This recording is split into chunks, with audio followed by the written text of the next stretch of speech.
together. Yeah. I feel like you get too distracted from like what the music's actually supposed to be, because like the music, like I feel like it's an energy, and your listeners definitely feel that energy. And if you guys are just trying to like trying too hard, essentially, it's not it kills organic. that. It'll take 3 months. It'll take it all away. Because I It'll definitely take get a while. that feel from your guys' show. You know, even if the audience doesn't know who you guys are, like their audiences get into it, guys. Like they look them up on YouTube. See their kind audience. of psycho. Yeah, he becomes like this demon god or something on stage. It's pretty cool. Wait, what? I'm trying to he imagine just, like, that. Like, he is just, there like- lights? Is there smog? Or it's like it comes out like. It's definitely a different version of me. Like, Yeah. you would, What I really like seeing is like the funniest thing is like when people ask us, what kind of music do you guys play? Because sometimes we get put on with bands that were kind of a little different, so their fan base comes in. Oh, and definitely, yeah. They're like, oh, we don't really like listen to this kind of music, but when we go on, my favorite thing is like just watching their faces, because they're not like Because they're not here for that type of you just see type their of head, music. like you look out in the crowd and they're just watching where you're going. They're Yeah. so intrigued in the show. They're so like, and then by the end of it, they're coming up and they're like, I don't even listen to this shit. But they're like, whoa, dude. But I'm gonna follow them. Changed my Yeah. mind. Because like I think our whole goal is not just like, of course we play as best as possible. Like you gotta give them good music, but the whole goal of the show is to give them an experience, because that's what they're paying for. you know? Exactly. At the end of the day, I mean, yeah, you create your music, but if the fans are not there, you know, you don't make money. You don't You're you don't playing keep in you don't front of play. no one. Yeah. New single that's gonna be coming out next year. Yeah. What's the inspiration behind this? Tell us the process of that. That song is it's pretty crazy. I'll actually let you guys listen to it after this podcast. Oh, Yeah. thank you. Maybe you can First sing a little bit on it, man. It's a little too heavy for that. But it's a song about being stuck in my head. It's basically me fighting with this voice in my head. I'm just basically screaming back and forth at myself, and it's kind of a song about how I overcome it, but if it overcomes you, it could be dangerous. How in the hell do you come up with That that sounds though? like a- Like, yeah. That sounds like a cool music video. Like, is right it there. I'll like help you with that. That Is it sounds like dope. is it like I'm real down. experience kind of thing, or It is, because like honestly, like as weird as this sounds, like I feel like I do have multiple personalities in my head, and sometimes you fight with them, and you have to like battle that to just move ahead. So you said sometimes you get a little insecure and you just gotta overcome it. What is your thoughts when you're about to go on stage? I mean, everybody gets that little bit of Oh, yeah. anxiety, right? We were actually Stage talking anxiety. about this in the car on the Oh, way. please share. But yeah, I get this crazy feeling, like this weird anxiety every time I go on stage, right before I hit the stage, and it just happens from the day I played my first show to now, and it's honestly sickening. I hate it. It feels like I'm about to be sick before I hit the stage. Really? And then when I get on it goes away. It goes away. It just goes It just away. melts cool. away. You're in the zone and you're just feeling it. You're like, yeah, dude, I'm about to rock this thing out. Hello, everyone, and welcome back to another episode of Grub and Talk. Actually, this is our season finale, so we're going to do a little something different today. First of all, I'm going to have my co-host join me here. Juan, give it up for Juan. Yo. What's up, guys? How you guys doing? How you doing, Alex? Pretty good. I'm excited. It's a special episode. This is our first music guest. Heck yeah. You wanna introduce him, Alex? You wanna put him out there? Let's give it up for Rvnge. All right. Give him a clap. That's what's up. People have asked, what's up? What's up? What's up? How you guys doing today, guys? Good, how's you doing? Good. You guys want to introduce yourself real quick? I'm Maddie Singh. I sing for Rvnge, And I am Brandon Lee, and I play guitar for Rvnge. Dan. So how long have you guys been playing for? for this band about a year and a half. Yeah, about a year and a half. As a musician, I've been playing for probably about 13 years. Yeah. Are you the dude that grew up like playing the piano, and then all of a sudden you're like, you know what, this classical shit is not for me? Actually, I've learned the piano second. What you learn first? Oh, guitar? Really? Yeah. Yeah. Well, I mean, obviously from your guys' style. I mean, I've seen you guys play. You guys are great. But your style, what would you say your genre is? I would definitely say we're in the metalcore Okay. aspect of like the metal scene. Whoa. We have a little new metal influence in it. In some of our songs like Welcome that's coming out next year. And we just try to change it up, like put all of our influences into it because we don't like to keep it the same. Dude, that Okay, I listen to like some old school rock and stuff like that. You gotta like Like dumb it Def down Leppard for right me, here. guys. You gotta dumb it down for me. What is that like that genre you use? Is it like a new creation or something that's out there already, but it's not that like mainstream? You know, metalcore's been around for a while. It's not so mainstream. He's like He's a newbie. He listens He's like, to like "Ah!" he listens to like Motley Crue classic stuff. He doesn't know any like That's my favorite type. Of Yes, yes. But yeah, it's bands like Attila, Scattershot would be kind of metalcore. It's just bands that are usually on the Warped Tour scene that play metalcore. Oh, that's dope. Yeah, And what attracts you guys to that type of like music? I'm angry. I'm just simply angry. What do you mean? What do you mean you're angry? Like Like literally, like something happened to you that there- you're like, oh, screw this. there's just a lot going on right now that Uh-huh. I feel like I need to talk about. So with this band, I just decided let's just be as heavy as possible, be as raw as possible, and talk about what's on our minds. That's dope. And then like I hear you guys' stuff, and it's your guys' own flow. You know, it's something that it's unique, it's different. Because a lot of people what they like to do is they like to copy other artists, which is fine. You know, a lot of time people like copy success to be you know, you successful. always have your influences. You know, exactly. Well, who influences you guys? Personally, I'd have to say I get a lot of influence from Rage Against the Machine. Tom Morello and his guitar playing definitely has a big influence on my vocals, especially that hip hop like rhythm he always throws out. You even got that kind of like Ronnie vibe going with your vocals sometimes. It's pretty cool. You know what? You've seen one of their shows, right? Oh yeah, I've been to a couple of their Oh, shows. couple. I've never been to another show. She had told me about you guys, and she's like, "Oh, they're awesome, dude. They're super dope. We gotta have them on." I'm like, "Heck I'm yeah!" gonna have to put you on the guest list. Oh, Thank you. Let's go. As soon as They you want guys can guest play lists show. too. They want guest lists too. As soon as you play show, let us know. When, I know. when almighty COVID's gone. Yes, know. yes. Dude, are you guys trying that live thing? Because a lot of artists, what they're doing like a live show instead of obviously You guys were doing some live streams though, right? We were live Couple streaming on little our acoustic Instagram. things and- We considered doing the live stream on like an actual stage, but we just decided to go into the studio and record as much as possible. Because you have to rent it out essentially. That the too, venue. yeah. It's just and it's you not have to worth pay it. for it still. Yeah, it's just It's we would not. be losing a lot of money doing that, and Our biggest thing right now is like with the shows being gone, we started this year off strong, ended up playing 6 shows in the first month. Wow. So we were like, you know what, with this, we need to take advantage instead of taking the approach of playing shows and get noticed. We need to start our marketing side, learning the business side of how we're going to market our new singles, because a lot of people don't see the aspect of in a band. You don't just get in a garage, play songs, and everything. Well, happens. especially when you guys are managing it yourself. We've talked about this many times on our podcast. Branding yourself is a big thing now. Yeah. Which Like you have to have a presence. Yeah. Even if you don't really want to, it's almost essential now to make yourself a brand. Let people know what you're about. What you stand for. Yeah, and exactly. That's why it's crazy because I meet a couple musicians that are really good, lots of potential, and I think they would be great, but they're like, I don't use social media. I've never used social media. dude. that's their biggest downfall, I think, in this day and age. Yeah, and as much as I hate social media, you have to have it to market yourself. Exactly, yeah. Mhm. It's You know. essential. Yeah, you got to be able to connect with people because the only way you're gonna get fans is for fans to realize, oh, these guys are just these guys are cool. These guys are cool, yeah. Exactly. They're real human beings just like us. They just happen to sing, play guitar, and have a band. Exactly, yeah. And the thing is, these bands need to understand that it's a new generation and it's a new type of fan you have to adapt to connecting to. And Like when we were talking about like managing, now a lot of people they're managing their own selves. They're producing their own music because now because of the internet, because of the things that are it's less expensive to buy like stuff to record your music and all that stuff. And now people are doing that like in the indie style.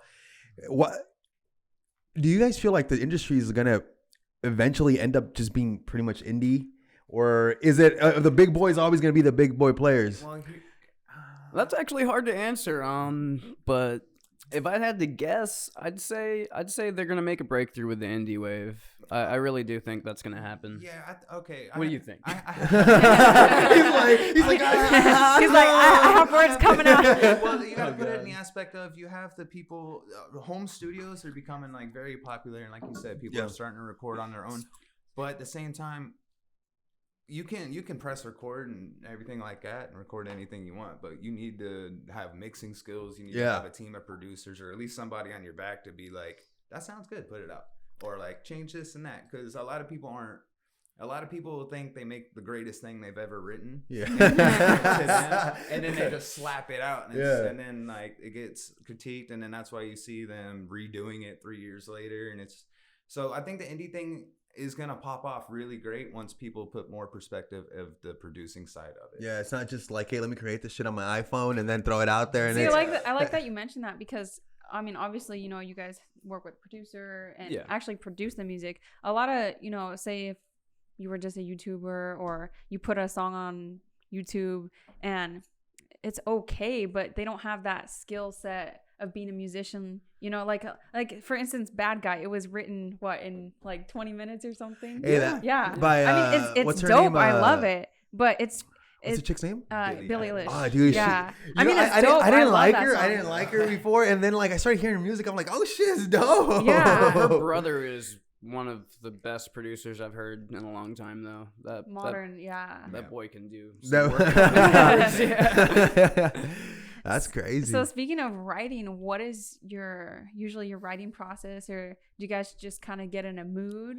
Tell us a little bit about that. Varies. Yeah, it's very organic, actually. When we go into the rehearsal spot, we don't really go in with an idea. We just go in there, and one of us will start playing, and we just follow each other, and I'll improvise lyrics. We just have like a camera just constantly recording. So that's smart. So like anything we like, we just go back and work on and just structure it into a song. Yeah, see, that's why I never became a writer, because I can't play instruments. Yo, you guys gotta show me. That's my reason, you know. It's like when they say, "Oh, I never got drafted to the NFL because my pinky broke." Shut the hell up. Excuses. So the trick, I feel like too, to writing is like being a magician. You got to have something up the sleeve at all times. Got to have your card. Yeah. Like, because there's a lot of times when we go in the studio and write, a lot of the riffs we use are like, okay, so he's got like libraries of lyrics that unused. Nice. And I've got like a library of guitar riffs I don't use. So we just throw them out there, and we're like, oh, that sounds cool as hell. What if we put this with that? And then it just ends up being what it is. But the cool thing is we don't go in there and be like, okay, we're gonna write a song that sounds like this with a little bit of mix of this. It's like two pieced together. Yeah. I feel like you get too distracted from like what the music's actually supposed to be, because like the music, like I feel like it's an energy, and your listeners definitely feel that energy. And if you guys are just trying to like trying too hard, essentially, it's not organic. Kills that. It'll take 3 months. It'll take it all away. Because I definitely get that feel from your guys' show. You know, even if the audience doesn't know who you guys are, like their audiences get into it, guys. Yeah. Like they look them up on YouTube. See their audience. Psycho. Yeah, he becomes like this demon god or something on stage. It's pretty cool. Wait, what? I'm trying to imagine that. Like, is there lights? Is there smog? Or it's like it comes out like. It's definitely a different version of me. Like, you wouldn't see me act like that in public. It's actually really funny when people see this, because like me and him are very laid back, you know, like kind of go with the flow guys. But when we go on stage, we're there for business. We're there because we enjoy it. Like, our biggest thing that we realize we want to different ourselves from other bands that we've seen or grew up seeing is we want to be energetic. We want the crowd to feel like they're back in the 80s, being able to go out to some random show to some band they've never seen and have a hell of a time because everybody's pumping around. So that's like our goal right now. That sounds fun. Yeah, I think that's the problem with most LA bands too. It's like I see a lot of bands just standing still on stage, and the crowd, if you're running around being crazy, they're gonna do the same. You give the energy that you want out of them. Yeah, I'm on a wireless system. I'd go down and with everybody jam. Dude, that's cool. Like, it's cool. I definitely think that's what makes or breaks between a decent artist and a great artist. Because if you're just standing there on stage, like playing the bass, you know, whatever, you're not giving energy. You're not making people want to, you know, further investigate your music or, you know, be a fan in general. And that's what pretty much that's why you have a lot of ghostwriters, and then you have the faces that perform. Yeah. Right. Yeah, that's good. That's good business, ghostwriting, man. Especially if you got that skill. Oh, because I heard there's like you can be a performer, you can be a musician, or you can be like an artist. And some people have all of it. And so they can write, they can play, you know, instruments, and then they can perform. Because when somebody sees you live, they want to get that energy. They want to get something raw, something real, something that they're not going to hear on, you know, on their Spotify or on their YouTube. You know, YouTube Premium, shout out. Not shout out. Yeah, that's cool, guys. So your new single that's going to be coming out next year. Yeah. What's the inspiration behind this? Tell us the process of that. That song is it's pretty crazy. I'll actually let you guys listen to it after this podcast. Oh, thank you. Maybe you can sing a little bit on it, man. It's a little too heavy for that. But it's a song about being stuck in my head. It's basically me fighting with this voice in my head. I'm just basically screaming back and forth at myself, and it's kind of a song about how I overcome it, but if it overcomes you, it could be dangerous. How in the hell do you come up with That that though? sounds Like, that sounds like a cool music video. like, is right it there. I'll like help you with that. That sounds dope. Is it like I'm down. real experience kind of thing, or It is, because like honestly, like as weird as this sounds, like I feel like I do have multiple personalities in my head, and sometimes you fight with them, and you have to like battle that to just move ahead. oh damn. And I think that's pretty cool because not a lot of people connect, so personally with their music. And I feel like your guys' music, so far from what I've heard, you can really like kind of get into your head a little bit and relate. And I think that's important because, as a fan or as a listener, we want something that, we can relate or we can side with that. We know kind of what you're feeling too. Exactly, and like I always wanted to like make that type of music because that's the type of music I gravitated to. Mm-hmm. Like I really relate to all the artists I listen to, like the Chili Peppers, Nice. System of a Down, Yeah. right? Yeah. Yeah. I know them. I know them. I know them. He knows that kind of stuff. It's okay. We'll school you on. Oh yeah. Yeah, See, it's gonna be Rock School 101 after this podcast. No, it's called School of Rock. Never mind. That that's movie, right? trademark. Yeah. With Black School of Rock. Yeah. Classic. We're not stealing your thing, Jack Black. Yeah. That guy's Love you, awesome. though. But yeah, it's but yeah, that's a crazy thing, man. It's just the K is pretty cool because it's like the one thing about being a musician, like what he's saying about like me personally is like you gotta break that in yourself because you're constantly thinking, what are people gonna think about me? What can I do to impress people? And like a lot of people go into that mentality, but at the same time, you got to just be yourself and like tell that voice inside your head, you know what, I'm going to go get up on stage, have a hell of a time because this is what what I'm going to do. Yeah, sometimes you're in your head saying like things that make you insecure. But there's a lot of people that let them insecurities, because to me, you break them down, which pretty much to me is like, decaying. Like it's turned. You can either let it break you to where it's just gonna shatter everything, or you can just continue on and be like, this is what I'm gonna do. So you said sometimes, you get a little insecure and you just got to overcome it. What is your thoughts when you're about to go on stage? I mean, everybody gets that little bit of anxiety, right? We were actually Stage talking anxiety. about this in the car on the way. Please share. But yeah, I get this crazy feeling, like this weird anxiety every time I go on stage right before I hit the stage. And it just happens from the day I played my first show to now.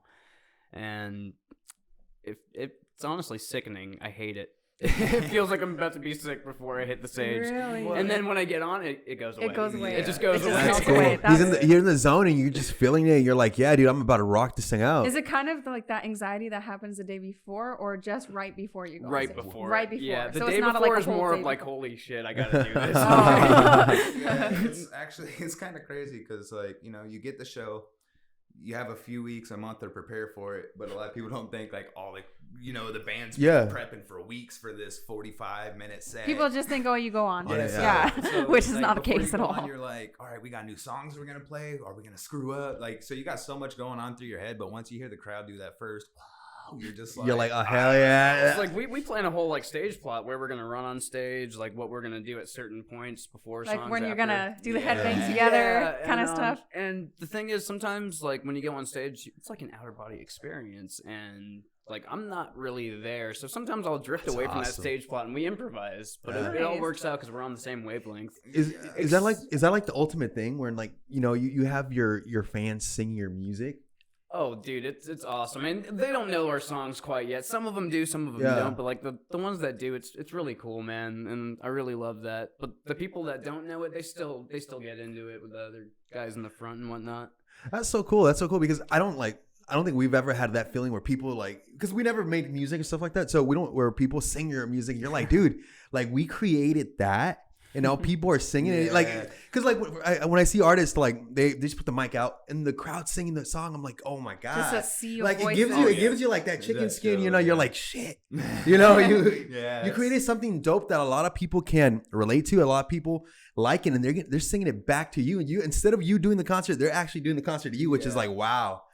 What I really like seeing is like the funniest thing is like when people ask us, you know, what kind of music do you guys play? Because sometimes we get put on with bands that were kind of a little different, so their fan base comes in. Oh, and definitely, they're like, oh, we don't really like listen to this kind of music. But when we go on, my favorite thing is like just watching their faces because they're not like because they're not here for that type of you just type of music. Like you look out in the crowd and they're just watching where you're going. Like, you know, they're so intrigued in the show. They're so like. And then by the end of it, they're coming up and they're like, I don't even listen to this shit. But they're like, whoa, dude. But I'm going to follow them. Change my mind. Because like, I think our whole goal is not just, like, of course we play as best as possible. Like, you got to give them good music. But the whole goal of the show is to give them an experience because that's what they're paying for. Exactly. You know? At the end of the day, I mean, yeah, you create your music. But if the fans are not there, you know, you don't make money. You don't You're keep playing in people front of play. no one. Yeah. Like you're playing to one person. What's the craziest show you guys have ever had though? Like when you got like, oh my god, I don't ever think we can ever duplicate this or replicate what we just did. I think our first show. Yeah. That was the first one. So tell us, what was your first show? Or where the venue? It was actually the Whiskey. Really? It was the Whiskey. And it was with, actually, the funny part, we opened up for a band called Alisana.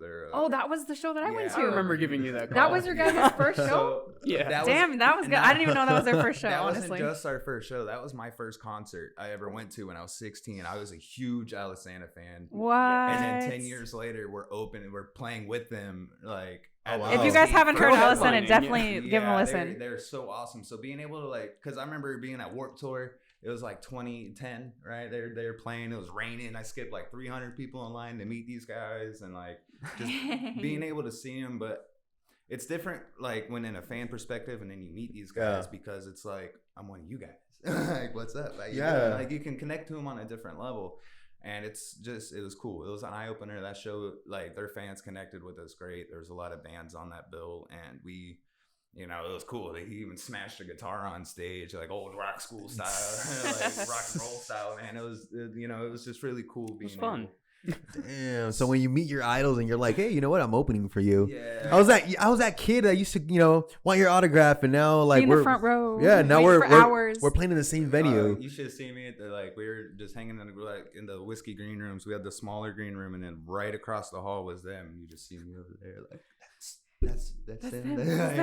So it was just really cool because it was a moment realizing I can do, you know, it was for me at least, it was an eye opener knowing, damn, this is what I'm supposed to be doing. I'm playing with like the people I told myself one day it would be really cool to play with, and then like it's just really cool, man. Especially fun. Like it's not the fact that I don't think we'll be able to ever recreate that experience just for how big that was for us, and like emotionally being able to be like, we're the new local band in town, you know. I feel like we give off great energy, like, you know, and like there's a lot of things that have happened to us from being able to play the Whiskey and Rainbow. And being smacked in the face with a bass guitar. Yeah, that's you know. Wait, you got smacked or? Me. Tell us more about that. Was there injury in the nose or anything? Almost. Our ex bass player Justin, he was just a powerhouse on stage. This dude would not stay still, and I loved it. But he jumped off the drum riser one time and did like a 360 like spin, and I was running past, and he just smacked me right across the face with the bass guitar. Did you keep going after like singing? Yes. I kept going because like I didn't feel it, but then I got off stage and I was like, what the hell just happened? Oh my god. Bleeding, everybody's like, oh, that's some 3D stuff. It was pretty funny because Justin looked at me. He's just like, you okay? I'm like, he's like, yeah, I'm dying. Oh man. You broke my chin. You broke my jaw. Yeah. I just remember getting off stage and be like, damn it. That was pretty fun though. So now that you aren't really playing live shows, what do you see for the future? I mean, we have no idea when, you know, live shows are going to be allowed. Yeah, unfortunately we were planning on trying to play at the end of the year, but obviously nothing's happening. So we're just going to wait it out. When things open back up, we're going to wait a few months to start playing again just to be safe, liability reasons. Yeah. And for now, we're working with these great producers, Brandon and Jeremy Wolf of Wolf Studios, and we're just going to continue recording with them and making as much content as possible. Yeah. I feel like that's pretty cool too. I mean, you know, that you're not playing live shows. Do you feel like you have more time to write more music and Definitely. actually just sit in your own thoughts and kind of marinate in it? That's what makes it happen. Yeah. Before all this, I worked for the NBA and Right. the NHL, so Right. like I was busy. So now that I have all this extra time, I miss my job. Don't get me wrong, but I have all this time to just create, and it really definitely is beneficial for us. The best thing about, I'd say, this time, especially with Matt, I got to give him huge props because throughout this entire time, he has been nothing but doing whatever he can to figure this, like with the artist PR, figuring out stuff like that to help push us out and grow businessly as a band and marketing. Like that's PR is important. Yeah, he has been absolutely. I can't tell you how crazy he's been on that. So right now we're like, it's cool, like taking the break from the shows because it's like we have great a set list we've been using for a while and we want to upgrade it. We want to be able to take the time and be like, this is what we want to do. But now we're taking it as, all right, let's record, let's put out, let's go. And then the best thing is now there's no shows now, but all these festivals are going to start booking for as soon as they can. Yeah. So the thing is let's get prepared. And those slots will book up like that because everybody's hungry to play. And the more professional you look, the more stuff you're going to get. So that's what we're shooting. No, that's cool. But you guys, I mean, you guys, a lot of people to do is like, oh, it's COVID, we're just gonna take a break. No, you guys are, out there, playing, making music, trying to evolve, trying to become greater. And obviously, for you guys' sake, but also for your fans and people that like and enjoy your music and want to hear more stuff. Yeah, and like during this time, we thought, these people must be bored out of their minds. Let's give them something to listen to. Well, it's true. I mean, like, it's crazy how music can transform you, and it's like, you can be like having a shitty day and all of a sudden you put on, a track that you like, you're like, oh shit. And then you just have this whole different feel. Exactly. And it's because of people like you guys that create stuff, especially organic and genuine stuff that all of a sudden you're like, oh damn, this is cool. I like it. And then it's so different from your typical pop that that's on the radio. And I think that's big. We all like a little bit of pop here and there. Oh, of course. I love pop. I mean, like my friend Allie Temposi, she just wrote that Miley Cyrus song "Midnight Something." Really? Yeah, she's a ghostwriter for Spotify artists and whatnot. That's dope. Yeah. That's awesome. But I love that type of music. But with the metal, like we just wanted to be that metal band that you would hear in the '80s and just take away all the effects. We didn't want all that, like, you want that raw stuff. performance kind of sound. You could definitely hear that. Yeah, because the craziest thing I gotta admit on this guy is, like, when you listen to our stuff that is online that you can see, there's barely no effects on his vocals. I put a reverb on. Yeah, just a reverb, and then that's what we want people to know. One thing I hate to see are bands that overly produce their music to where it sounds completely different because they can't even produce it live. Yeah, if you can't do it live, just don't do it. Damn it. You know what? Quote of the day. If you can't do it live, don't do it. Damn it. Because honestly, when you go and you see, like, oh yes, I'm so excited to see this band, and then they suck because they do not sound the same. Like artists that like you auto-tune. And you're like, what the hell did I just watch? You're like, I've only heard of like a couple of artists that like you're like, okay, you know what? Live they sound better than they sound produced. Because sometimes the industry they'll be like, oh no, you got to make it sound like this, yada yada yada. But when they're live, it's a whole different sound. And then, but it's true though. There's a lot of people that can't. Well, not saying they can't sing, but they just don't sing that well. I mean, that's who. And then like you go to the show and it's just a turnoff. It's a turnoff. And when you go to a show where you hear the music on your car, but then you hear it at your show and you're like, yo, this sounds like really good. It sounds very similar, but then the vibe and everything around makes the experience so much better. Oh, you love that. Yeah. Oh yeah, definitely. Yeah, it's that, but that's been our biggest thing. We just want people to be like, okay, they're just how they. Yeah, we do it how we do. You are who you are. This guy's throwing quotes every day. We do how we do. If there's anything we want people to take, you don't even have to like our music. There's a lot of bands I've gone to see. I'm not really a fan of their music, but the show that they put on is it that experience, dude? There's something somebody can do in that show, like one stage dive that some guy did crazy that people will be talking about. They won't even say shit about their music, but they'll be like, dude, this one time the vocalist of this one band, like, and it's just like. that's the stuff you want to give people. You Heck want, yeah. you know, like anybody can put on your song and listen to it, but for them to be able to be like, oh, but when I seen these guys live, like, oh, it's a whole different Yeah, thing. Yeah. exactly. And that's why people pay to go to shows, because they want to have that experience, and it's Yes, super dope. Exactly. Yeah, guys. So where can they find your music? Where can they find you guys? We're actually on all streaming platforms, specifically Apple Music, Spotify, Deezer, Amazon, Google Play. Just look up Rvnge. It's Rvnge, and we have 2 singles out right now, and one coming January 10th called Decay. And you guys also have a Facebook and an Instagram. Oh Yes. yeah, And, Facebook, and Instagram, YouTube, right? YouTube, right? Rvnge. And we'll be music. sure to put those links down below for you guys. Absolutely, out. guys. And then cop their new single coming out next year. It's gonna be dope. We're gonna actually get a sneak peek. He said. Oh, Yes, yeah. A little I'm preview excited. of Hear it that. soon. So, if there's one last, words of wisdom you want to put out there to upcoming artists, I mean, because you guys are fairly, you just pretty much were formed in 2019, right? Yeah. So, what would you recommend to new artists who are just starting? I'd just say just keep your head up, and there's gonna be a lot of people that are gonna tell you can't do this. Just give them the fucking finger, because that's all they what's need. up. Heck yes. Yeah. Just make sure you have a good circle of people around you. Good support group, yeah. Yeah, and the biggest important thing I gotta say is, like I was mentioning earlier, just remember it's not about just getting in a garage and playing. Learn the business side as much as you can, because the more you know, the more it's gonna help you out later in the long run. And once you do that, you're golden. Hell And yeah. look the part. Never, Look the part. never rely on anybody to make you. Alrighty. All right. Thank you guys so much for joining yeah. us. Thanks for having us.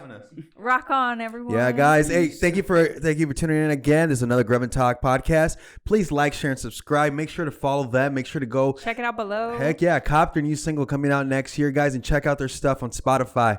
See you guys next week. Woo! Peace. I like that. Hey, this guy was doing quotes after Yeah. rhyme. I gotta throw some shit out there.